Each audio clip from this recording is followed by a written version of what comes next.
quad dominance can be a factor if you're experiencing knee pain. If your quads are dominant over your glutes, it can cause you to put a lot of pressure on your knees anytime you're doing some sort of a squatting type pattern, even sitting down into a chair.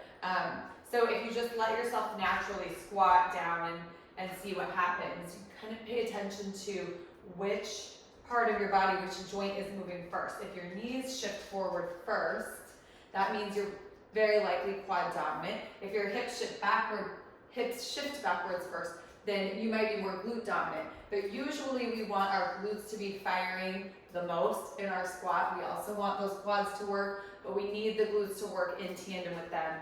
And because we live in a culture where there's a lot of sitting involved in our day-to-day lives, it's quite common for the glutes to be underperforming. So another way we can test to see if we are quad dominant is to do some bridging exercises like this. And if when you're bridging, I want you to pay attention to what you're feeling. So really pay attention, where am I feeling this work? Which muscles feel fired up? If your quads feel fired up, or if you feel tension in your knees, quite possibly you're dealing with some quad dominance. If you're feeling the backside and your hamstrings, then maybe it's not so much the case. Or maybe you're just doing the exercise correctly and that's really good. But as a trainer, I often work on just some troubleshooting around these things. So let's sort of address the knee pain by giving you some exercises to do that are going to ask the glutes to work a little bit harder and let the quads calm down a little bit, and see if that will eventually take the pressure off your knees. So one of the best ones to start with is to come onto your front and be watchful of your low back. You don't want your low back to get really extended here. So think about kind of gently like pulling your ribs up and sort of tucking your tailbone a little bit. And then you just want to lift one leg at a time from the hip. And I want you, as you're doing the movement, to think about your glutes. So put your mind's eye in that muscle. Really focus on it. Do about 10 to 12 on one leg and then switch. Sometimes it does help to kind of check in with that muscle. Give it a little manual alert, letting it know hey, okay, this is where I want to feel this exercise. And then go ahead and do these little leg lifts. So this is lengthening out the front side, the quads that maybe are a little bit overactivated while it's getting the glutes working. So just pay attention to what you're feeling. It does help to keep your gaze down at the floor so you're not putting stress in your neck. So that would be one that would be really, really good. Another one that would be good would be to come back to that bridge exercise.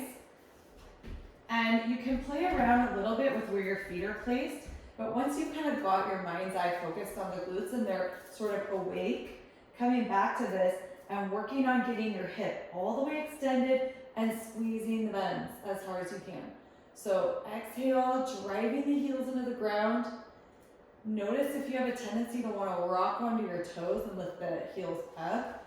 That is also going to put more pressure on your knees. So just maybe make sure you can wiggle your toes as you get to the top of the movement. And then once you get there, just see if you can press a little higher and squeeze. So practicing that. Notice the knees. If you're feeling stress in the knees, maybe play around with your foot placement again. Try to see what's going to be comfortable for you and give you that activation in the backside. And so when you're feeling better with that, you can practice isolating one side at a time. This is often interesting. I'll find sometimes clients will have one side where the glutes are firing really well, and then another side where the glutes are not firing at all. So don't be surprised that happens, but that's a good reason to go into some single leg drills like this. And then another great way to get the glutes working harder is to use our tried and true mini bands. So grabbing your band,